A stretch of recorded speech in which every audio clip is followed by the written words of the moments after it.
Assalamu Walaikum. Hello friends, how are you? Welcome back to my another video.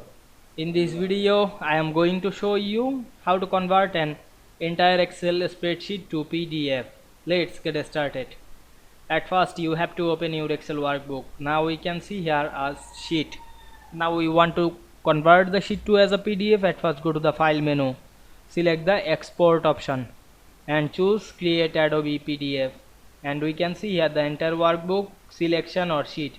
Now I am select the entire workbook, then select convert to PDF, then click yes, then choose your file location and write your file name and click save. Wait some moment to converting the file to as a PDF. Now we can see here the sheet.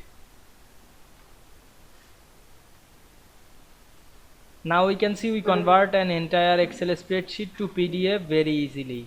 I hope you enjoyed my video. Please like, comment, share and subscribe my channel. Thanks for watching.